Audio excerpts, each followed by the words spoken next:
একটা রিলেশনশিপের শুরুতে দেখবেন মিনিটে মিনিটে কল, মিনিটে মিনিটে SMS, কেমন আছো, কোথায় আছো, কি করছো, খাবার খেয়েছো কিনা।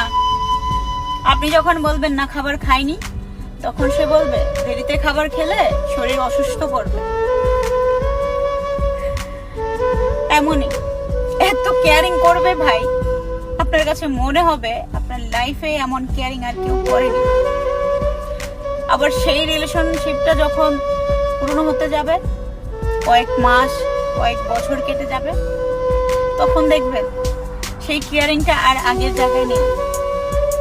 আপনি তাকে যখন ফোন বা SMS করবেন, বলবে পরে কথা বলছি, SMS এর রিপ্লাইটা আর সাথে সাথে আসতেছে না, বলবে ব্যস্ত ছিলাম, একটা কাজ ছিল, অনেক বিজি ছিলাম।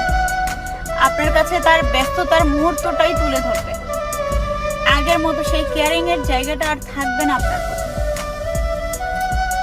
যে রিলেশনশিপে আস্তে আস্তে কেয়ারিং কমতে থাকে, ভালোবাসার টান কমতে থাকে, আসলে সেটা ভালোবাসা না, সেটা আপনার জন্য সঠিক ভালোবাসা ছিল না, সঠিক ভালোবাসা না।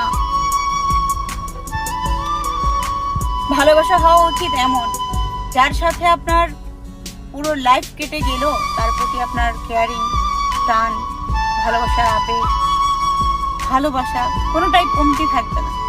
সেটাই হচ্ছে উপযুক্ত ভালোবাসা, সঠিক ভালোবাসা।